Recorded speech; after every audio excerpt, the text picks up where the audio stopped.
Hello team, welcome to another ATP Geopolitics video with myself, Jonathan M.S. Pearce. Ukraine War News Update, first part thereof for the 4th of September 2024. Let's get straight to where we normally start. Ukrainian General Staff figures for the Russian losses for the day before, all the usual caveats apply, and of course you can find them in the description to the video below. 1,390 personnel lost in a single day is an incredibly high number. That's over the top end of the arbitrary range I've assigned for what we have seen for the last few months, which is 1,000 to 1,300. This is now pushing 1,400, so I think that reflects ongoing activities, particularly along the eastern front for the Russians, and of course what's going on up in Kursk as well. 1,390 is a high number there. 7 tanks is just below the daily average. Pretty significant still though. 27 troop carrying AFVs is over the daily average in that category, and 30 artillery systems likewise. Not the biggest numbers posted in those categories, but still a significant contribution to daily losses. No MLRS, no anti-aircraft warfare systems. There's been quite a downtick in anti-aircraft systems, I think, over the last few weeks. I don't know if the Russians are doing a better job of hiding them, or whether they've just had many of them degraded and taken out already. 35 vehicles and fuel tanks, less than we normally see. 12 pieces of special equipment there. So the big number is the personnel losses for the Russians today, or at least the last 24 hours.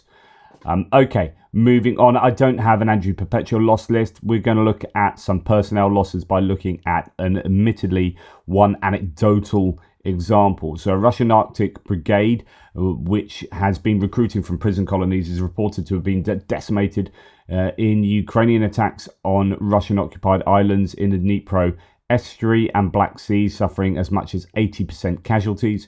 The 80th Arctic Motorized Rifle Brigade was created in 2014 to protect Russian territories bordering Norway and Finland, along a line from Murmansk to the New Siberian Islands. Although it's a specialist Arctic warfare unit, much of the brigade was sent to Ukraine in 2022.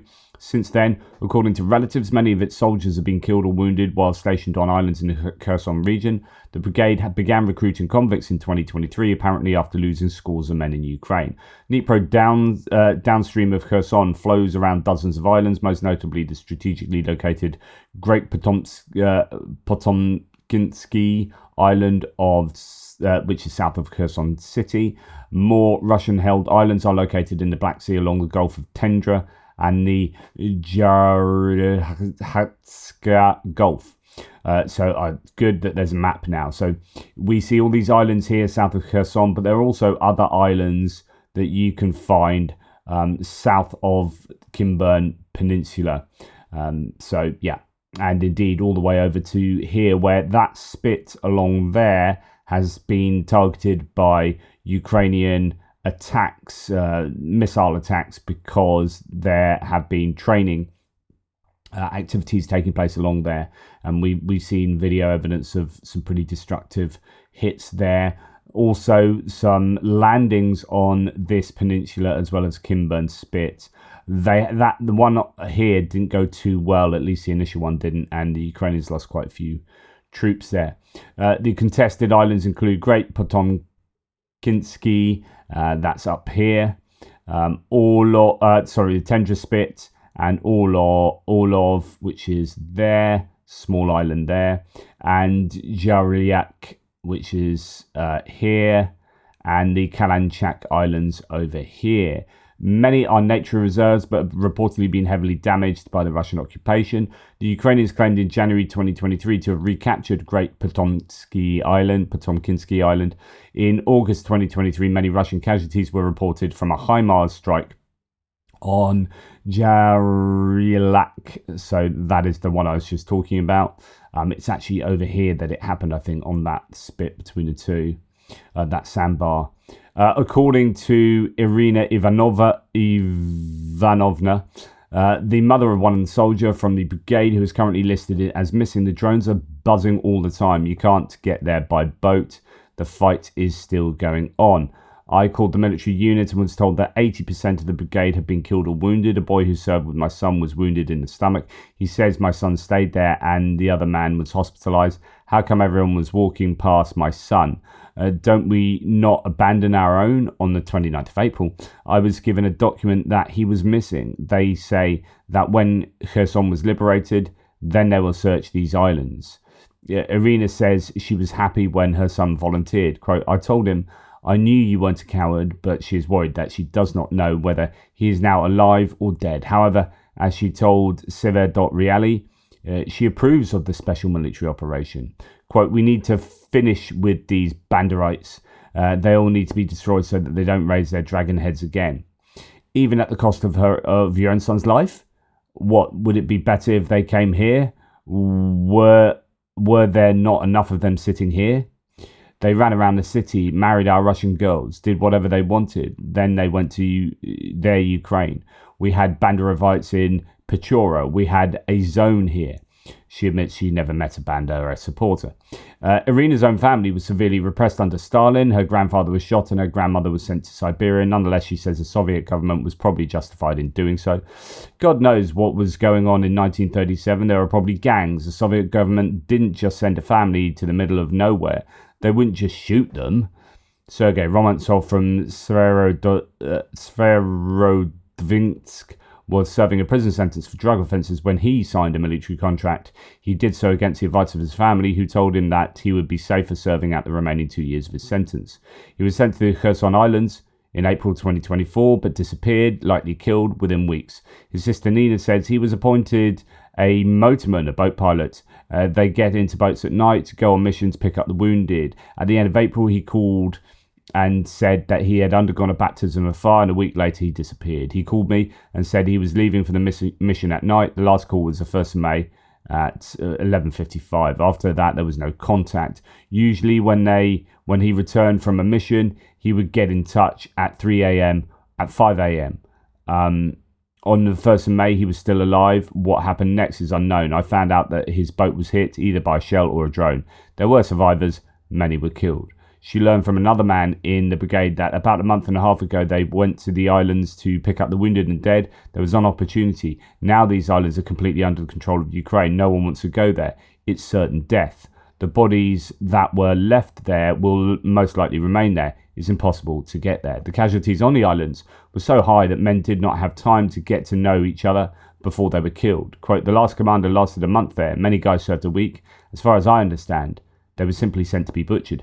So it's really interesting. I know it's just anecdotal, but the idea that these islands are really dangerous. There's an awful lot going on, and the Ukrainians are treating the Russian soldiers there to a large degree. Now, that could be said the other way around, of course. We don't know how well the Russians are doing that to the Ukrainians, but it is a really high turnover rate for these sorts of units where they don't even get to know each other. They're sent out on these missions and then they die, and then the bodies are left there. These islands, you can't go and recover these bodies easily. And so, as ever, up and down the front line, there is this reality that many Russian soldiers are registered as missing, either on purpose, because it's cheaper to leave them on the battlefield rather than to bring them back in and have to pay compensation and then report those losses officially to your superiors. So it's actually easier to just leave them there and say, oh, they're missing. But in some cases, it is just too difficult. And you can say that on the contact line as well. But where the Russians are moving forward, you expect those casualties to be picked up.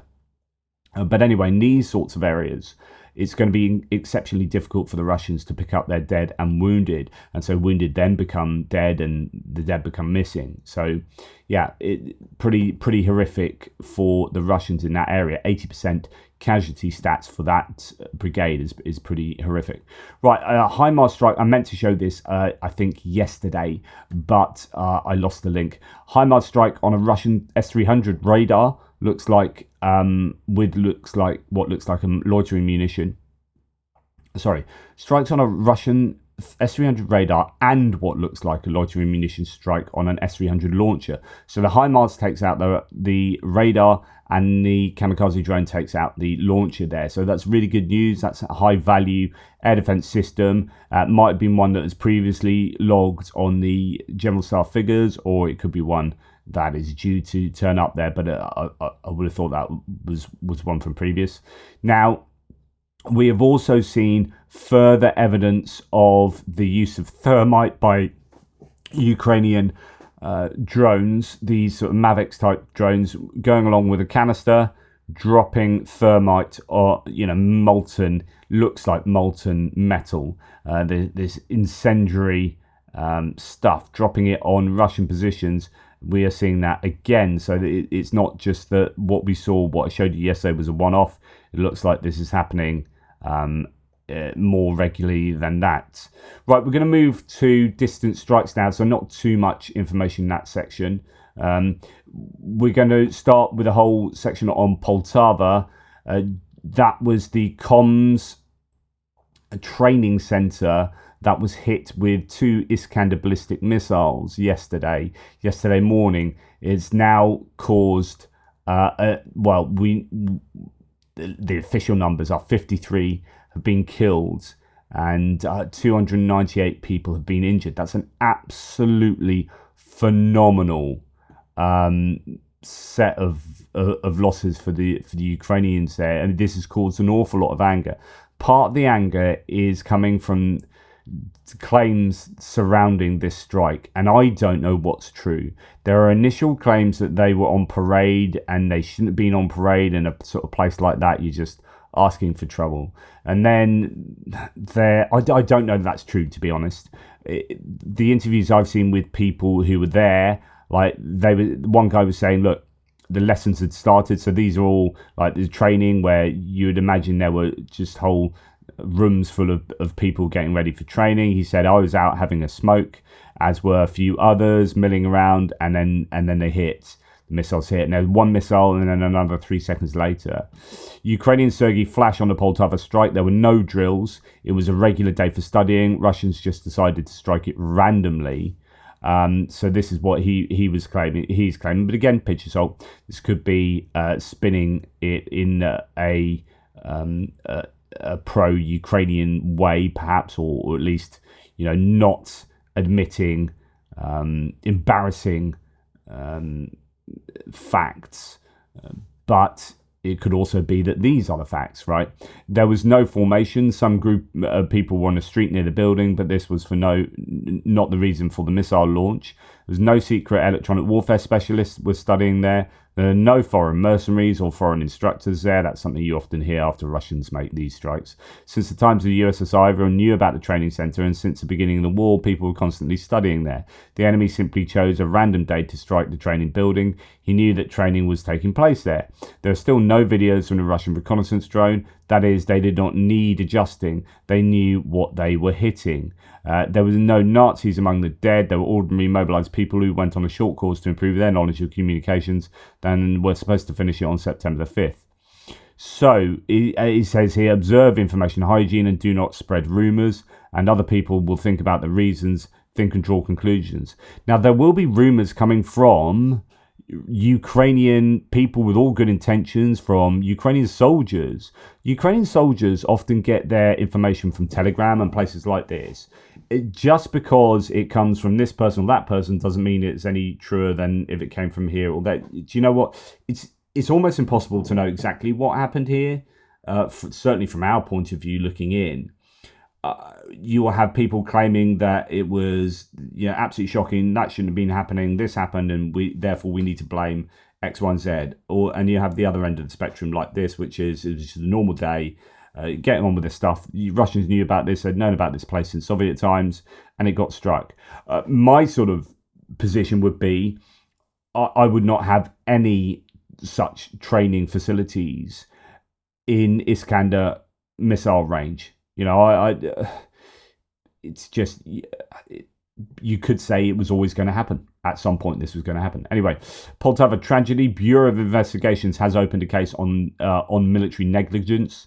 Criminal case was opened under Part 4 of the Article 425 of the Criminal Code. So they are looking into it, obviously. Death toll from the Russian strike, it's actually now 53. So actually that one's not so relevant. Right, Ukraine's defense ministry said, quote, that the time interval between the alarm and the arrival of the deadly rockets was so short that it caught people at the moment of evacuation to the bomb shelter. So this is what happens when you use ballistic missiles that go up into very high into the atmosphere and then come down at insane speeds. And that's why they're so difficult to shoot down, because the speeds are just far too quick for intercepts. You have to have certain types of interceptors, etc., etc. Okay, Annalena Baerbock, so the German, is she the foreign minister or deputy? Anyway, Deputy Prime Minister, I can't remember. Let's have a look, actually. She's the Außenministerin, the Außen. So yeah, that's foreign. Yeah, foreign minister. My limited German there. Putin must be held accountable for the Poltava strike. While Putin is in Ulaanbaatar, so that's Mongolia, 2 Russian missiles hit Poltava. The second, when helpers were already tending to the injured. More than 45 people are dead and over 200 injured. As we know more now, Putin knows no limit to his brutality. He must be held to account. And indeed, John Helen has some thoughts on this. He often comes up with these sorts of analyses. He's a journalist working on the Ukraine war. Some thoughts on today's tragedy in Poltava. Many Ukrainians are justifiably angry due to the strike on the 179th training centre with more than 250 casualties. As has been the case lately, the anger is directed not just at the Russians, but at their own leadership as well. And many Ukrainians have pointed out that this isn't the first time something like this has happened. There have been multiple mass casualty events caused by the Ukrainians housing large numbers of soldiers in pre-war military facilities. Yavoriv, Mykolaiivka, Desna. Some have also pointed out that the strike on the 128th Brigade from last November, time and time again, negligent leadership leads to preventable Ukrainian casualties. Time and time again, no one is held responsible. This also applies to the situations on the front line itself. Some have said that the Poltava strike could have been prevented if Ukraine was given permission to use ATACMS and Storm Shadows on Russian soil. While I agree that such capabilities shouldn't be restricted, it's unlikely that such a policy would have prevented this tragedy. The range for an Iskander is 500 kilometers. The launchers can operate deep within Russia, out of range of most Ukrainian ISR, intelligence, surveillance, reconnaissance, and counter-battery capabilities. There is an unconfirmed rumor that the strike... Actually, so my point is that you should move training facilities away, but of course, that really means training facilities can only exist in the very western edges of Ukraine, so maybe it's simply not practical to do so. So then the question is, what do you do about strikes like this? How do you mitigate against them?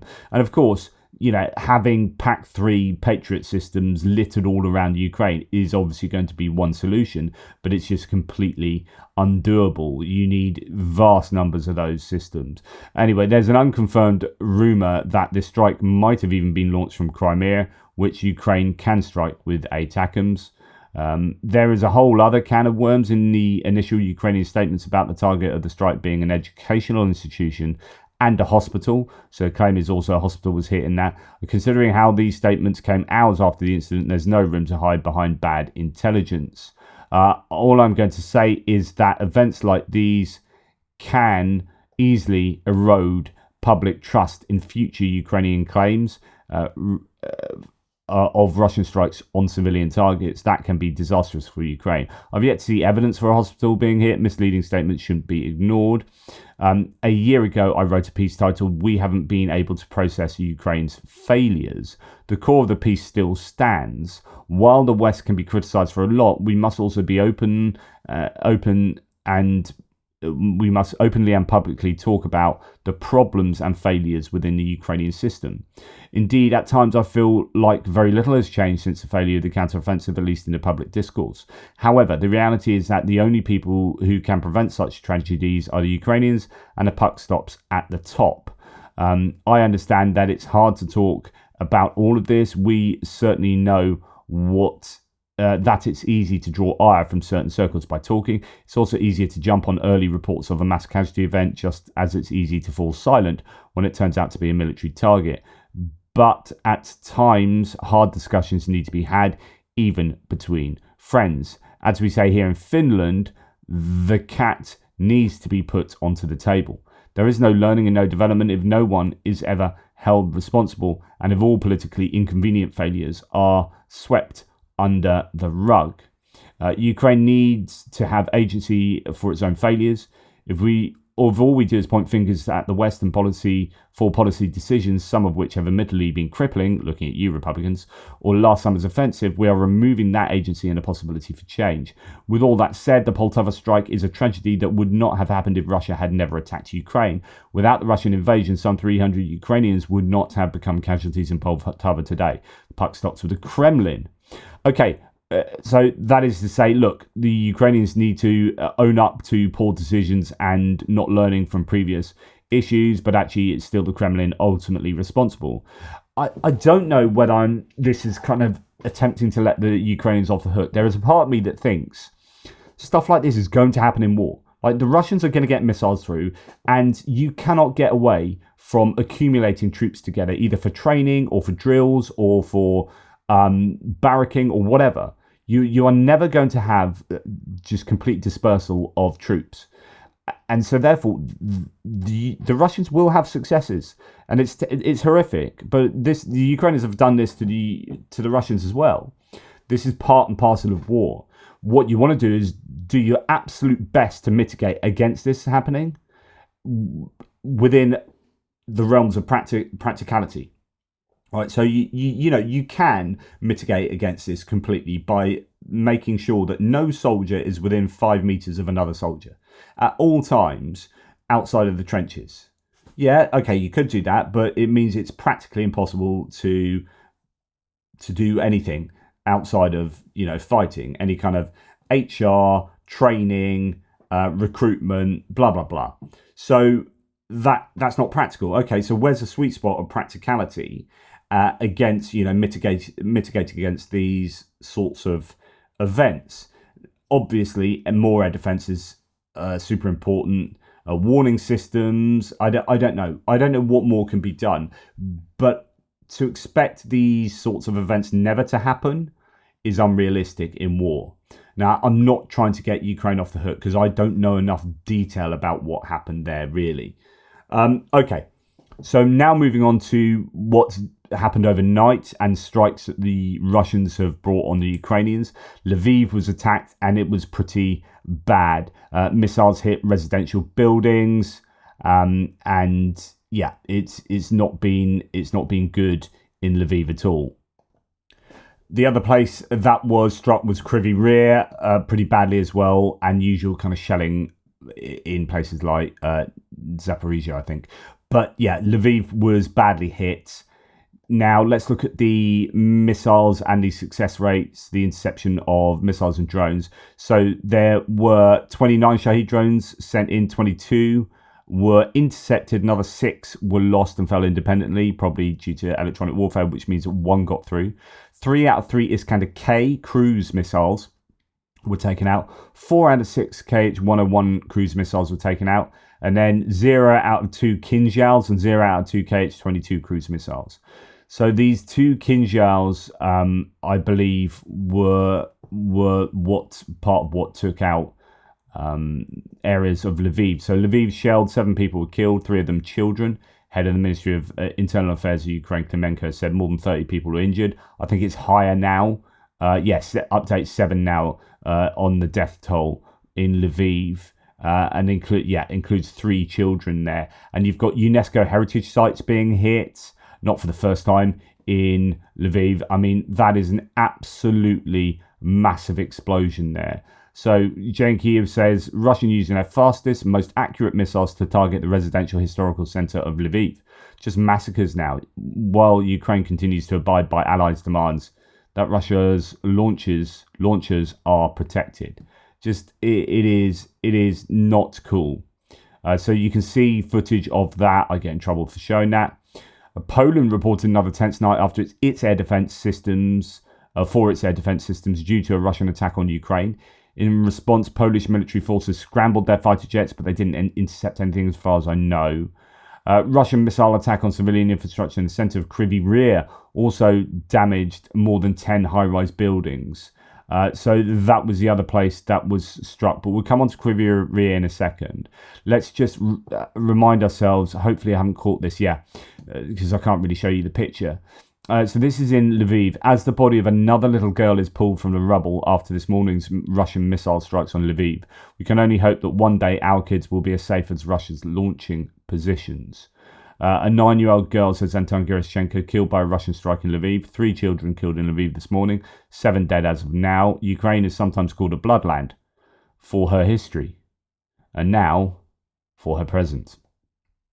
And here, just to remind you of the human cost of these strikes. I don't do that often enough. We are often talking statistics. Today, a Russian missile attack on Lviv killed Irina Bazlevich. She was only 21. She was a program manager in Lviv, European Youth Capital 2025, and co-initiator of the Ivory Create network. Among 6 other victims, 3 were children. Eternal memory. Yeah, terrible. And Kryvyi Rih, a hotel was destroyed. Another hotel. This seems to be rather systematic at the moment, doesn't it? Russian airstrike on Kryvyi Rih killed Western supporters of Ukraine, supposedly, in order to kill.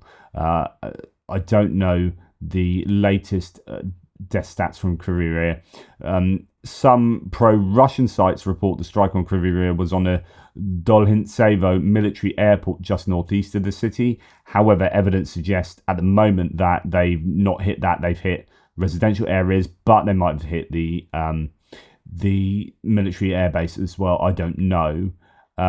So this footage from Lviv. I mean, lots of footage all over the socials of what has happened. But yeah, pretty horrific. So the Russians carried out an airstrike on the building also of the university in Sumy. So this is a second educational institution in 2 nights hit in Sumy. In fact, the previous one was a children's rehabilitation psychological centre. Anyway, using an anti-aircraft missile system, so it'd be something like an S-300 surface-to-air missile used in its ground attack mode. The Sumy Regional Administration has reported all the necessary services are working on the spot. The consequences of the attack are being clarified. So Sumy has received quite a bit of attention. And here you go. That's the university hit last night. As Tim White says, it's like a very bad sick joke. Another aerial bomb, another Russian jet, which took off well within range of NATO weapons, which Ukraine cannot use. So this whole issue is just rumbling on, isn't it, with regard to whether Ukraine should be able to use Western weapons to hit Russian targets within Russia. Okay, moving on to other bits and pieces. Ukraine plans to indefinitely hold Kursk Oblast's seized territories, according to Zelensky, as it tries to force, Ukraine tries to force Russian President Vladimir Putin to the negotiating table. And that's Zelensky himself saying that. Interesting words there. Now, this is from NBC News. Yes, we did not inform anyone, so this is about Kursk, and it's not the question of lack of trust, Zelensky said, adding that Kiev's counteroffensive last summer failed in many ways because of how much it was advertised and talked about, which gave Russians a chance to prepare. If you remember the counteroffensive last year, we were all talking about where it's going to be. Then there was all this information on the socials, like I'd be reporting it. It's out there. Yeah, everyone seemed to know about what was going on for the counteroffensive. And indeed, Russia were able to build fortifications, prepare, they knew what's coming, and it eventually happened exactly how they predicted, because it's pretty obvious, because everyone was talking about it, all that information was out there. This time with Kursk, they didn't even tell the US, and as a result, well, possibly as a result of that, it was successful. Or it has been successful. So he added that Kiev's counteroffensive last summer failed in many ways because of how much it was advertised and talked about, which gave the Russians a chance to prepare. This time, even Ukrainian intelligence services did not know, he said. So it stayed obviously within a very small number of people in the military circles. Not even intelligence operatives knew about it. Quote, I shrunk to the maximum the circle of people who knew about this operation, Zelensky added. I think it was one of the reasons why it was successful. Interesting. Yeah, don't doubt it. Right, on the Toretsk front, Ukrainian soldiers have witnessed Russian forces executing 3 of their prisoners. So this continues this approach of the Russians to completely flaunt international laws of war. The Ukrainian servicemen had surrendered with their raised hands, but were shot in the back after being forced to the ground, according to the lieutenant of the Armed Forces of Ukraine with the call sign Alex. I wonder if we'll see that on video soon. The fourth developer of Putin's hypersonic technologies has been sent to prison for treason. Russian law enforcement continue to repress physicists who were engaged in development and research in the field of hypersonic technologies. On Tuesday, the Moscow City Court sentenced Alexander Shiplyuk, director of the Institute of Theoretical and Applied Mechanics of the Siberian branch of the Russian Academy of Sciences, to 15 years in a maximum security prison. According to Reuters, law enforcement accuse the scientist of passing classified data to China at a scientific conference held in 2017. This may well have happened. I don't know. There seems to be a purging of those involved in the development of, say, the Kinzhal. I have said before that it could be because the Kinzhal has been a bit of a failure in terms of what people like Putin had claimed about it, an indestructible, invincible missile, and then actually put against the Patriot comes out better. So Kinzhals are effective, like last night, effective as in weren't shot down by the looks of it, but they have to be used against places where they don't have the best air defenses. So it's not invincible. But anyway, people who were responsible for designing them, for researching hypersonic technologies, in the main have been, he's a fourth one that's been sent to prison. So something dodgy is going on there. Either it's kind of retribution, but being sold as espionage, or it's espionage. Now, moving on to what I did the breaking news update on last night, this huge turnover of staff of people in the Zelensky administration. So resignation letters were sent last night. There were many that hit, I guess, Zelensky's desk. One of them was from Alexander Kamyshin, top-knot man, the Minister of Strategic Industries. That's a real issue, I think. Although apparently he's getting a job in defense, but I don't know whether that's a government job or in the private sector. Denis Malyuska, the Minister of Justice, Ruslan Strelets, the Minister of Environmental Protection and Natural Resources, Vitaly Koval, head of the State Property Fund. So those are the resignations that were in last night. John Ridge says, my only comment on Kamyshin's resignation, which is part of a larger cabinet reshuffle, is we can't measure Ukrainian industrial mobilization and outputs from public statements. Vast works remain to be done. Kamyshin's successor may put things on a better path, or they may not. In other words, I've got a really positive view of Kamyshin, but you don't know what's going on behind the scenes, right? Is this all entirely political?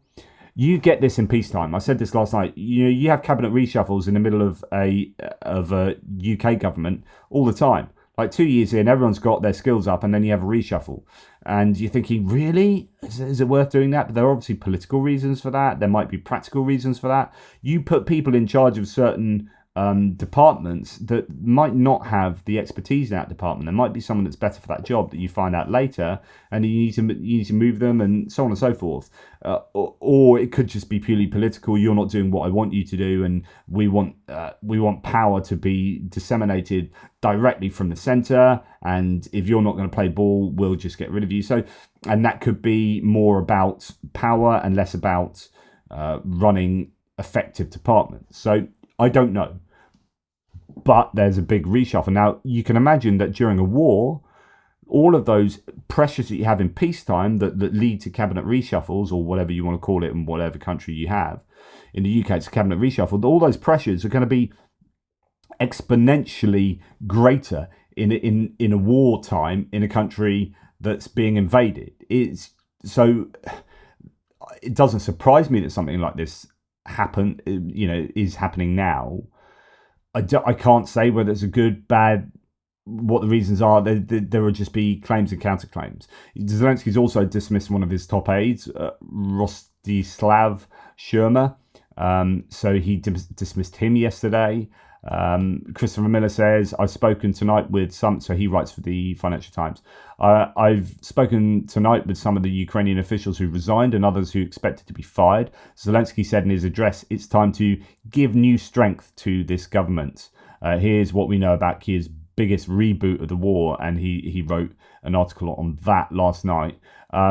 Autumn will be extremely important for Ukraine. Our state bodies must be set up so that Ukraine achieves all the results we need. Personnel decisions have been prepared in the government. There will also be changes in the office says Zelensky. And there are some claiming that actually these have been rumoured, these have been on the cards for a long time, right? This was known about. Foreign Minister Dmytro Kuleba, now here's a big surprise, he was set to be dismissed and he handed his resignation in this morning. His replacement, says Nell reports, is likely First Deputy Foreign Minister Andrei Sybiha. Other government dismissals are also expected, but Prime Minister Denis Shmyhal will remain in office. So you've got the President Zelensky, Prime Minister Denis Shmyhal. Ukrainian MP David Arakamia announced the government reshuffle is expected this week. Yeah. According to him, more than 50% of the cabinet of ministers of Ukraine will undergo changes. There was also that talk about the energy, Ukrainigo, the government energy entity, where you've had a couple of board members, international board members, step aside as the head of that has been dismissed. Possibly a scandal, possibly a complete political assassination, if you like, of that person. We just don't know. So yeah, here we have next to reporting that Ukrainian Foreign Minister Dmytro Kuleba has resigned from his post. Now I see him as pretty good. He's worked tirelessly, a bit like Zelensky, in representing Ukraine abroad. But anyway, it was written on his Facebook page that he was resigning. Ukrainska Pravda, citing sources close to Zelensky, reported that Kuleba was to be dismissed and a first deputy head of the foreign ministry appointed in his place. Oliver Carroll says, so he's who does he write for? Foreign correspondent for The Economist, of course. Ukraine's Foreign Minister Dmytro Kuleba submitted resignation this morning. It's been long rumoured. His style, strong on independent strategic communications with the West, didn't always sit well with the more excitable presidential office. In private, they accused him of not pushing their agenda. Still unclear, by the way, if Kuleba will be offered another position. My guess is that Zelensky will try to keep him in the team. We'll find out in the next couple of days. He seemed to be too valuable to completely dismiss, but then what do I know? So there's going to be an awful lot of talk. There'll be lots of rumors swirling around concerning all of these movements, dismissals, resignations, and shuffles. Anyway, that's enough from me. Really appreciate all of your support. Thank you so much. Take care, everybody. I'll speak to you relatively soon.